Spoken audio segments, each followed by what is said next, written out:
is, what was your baby's height and weight at birth?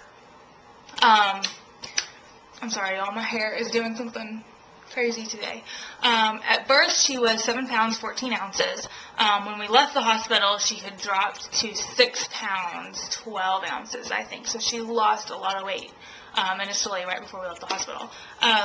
And her weight at 2 months, I had to look in her baby book a minute ago to get this, but she was 10 pounds, 4 ounces at 2 months.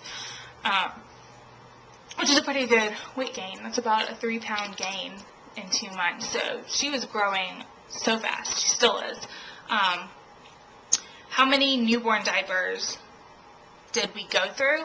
I don't know. Probably on a weekly basis, we went through maybe a pack of newborn diapers, maybe a pack of 30, 40, maybe. I don't know. I may be a little off on that, you guys. It's been a long time since I've had a newborn. I don't really remember. The size, they were newborn diapers in the beginning. And the brand, for a long, long time, we used nothing but Pampers, the Pampers Swaddlers. However, as our budget changed, we had to find the cheaper diapers, and we started using Parents' Choice diapers probably since she was about 4 months, and we still use Parents' Choice diapers today. They're like $5 for a pack of 30, and I mean, your baby goes to the bathroom in the diapers, so why do you need to pay a ton of money for diapers? I don't understand. And they're just as comfortable. She's never had a diaper rash or anything because we get cheaper diapers. But question 3, how long was my daughter in newborn clothing? Not long at all. I would say maybe a month or 2. After maybe even a month, I mean, it was not a long time at all. She moved up to 0 to 3 month clothing almost right away. Newborn, maybe a month. I want to say a month. Again, I don't really remember because it's been like 19 months ago since I had a newborn. And how long was she in 0 to 3 month clothing? She was in 0 to 3 month clothing until she was about 4 or 5 months. So, between the time she got away from the newborn diapers and into the 0 to 3 month, she kind of didn't grow a ton. She could wear the 0 to 3 month clothing for a long, long time.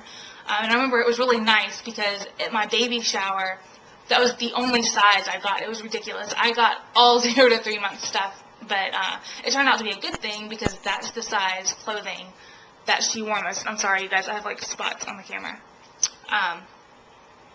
Question 4, what size diaper bag would you recommend and what brand? I don't know. Kind of personal preference, I guess. I use a Target brand diaper bag. I don't know if it's Target brand, I'm lying. I got it at Target. The older your child gets, the less stuff you need. Like, really, when we leave the house, the only thing that Zoe needs now at 19 months old is diapers, wipes, powder, and a few toys and books. And that's really it. That's all she needs. She doesn't really need anything, except maybe like a snack or something. And I can easily get a tote bag and just throw everything in a tote bag and use that as my purse / diaper bag. But right now, I do still use a diaper bag. I don't know, size, kind of personal preference. Mine's about yay big. I don't know how to explain the size. Probably a medium-sized diaper bag I would recommend. Brand, I mean, it really does not matter. Does not matter to me. If you have a brand preference, that's your choice. I could recommend going to Etsy.com, and you can get a ton of handmade, really unique diaper bags that nobody else is probably going to have. And you can get them for around $20 to $40, I want to say. And they're really, really cute. Just go to Etsy.com and type in baby diaper bags or just diaper bags, and you'll see a ton of them. Question 5, did you use your infant swing? We did use it. Not as much as I thought I would, though. Given the chance, if I could go back and do it over, I wouldn't buy an infant swing, honestly. I wouldn't have even bought one. She just didn't use it that much. She used it probably maybe 2 months, maybe. I don't know. We got a really cheap one though. Like, ours was really bad. Like, after about 2 weeks, it was broken, and I don't even remember the brand name of it. We got it at Burlington Coat Factory, so I don't even remember the name brand, and it's in the garage, but I don't want to go look for it. If you guys want to know the name brand of it, so you don't buy it, I can let you know in another video, or I can just message you. But I would not recommend it at all. The stuff at the top fell off, and it broke, and it made this horrible creaking sound, and it was just terrible. I'm sure if you spend the money and invest the money and get a good swing, it probably is worth the money, but we did not use ours for very long. She outgrew it before we got a chance to really use it a lot. Question 6, would you recommend buying a play mat? Yes and no. Actually, probably no. I wouldn't recommend you buying a play mat. I don't know. You know what? I'm going to say this. It depends on the type of flooring that you have in your house. Like, in our house, we have hardwoods all downstairs, in which case a play mat could really come in handy because we have hard floors. I'm not going to lay my infant on a hardwood floor. I don't know. It's really what kind of flooring you have. That's what I'm going to say. If you have carpet or whatever, you know, you can just lay out a blanket and it'll probably be just as good.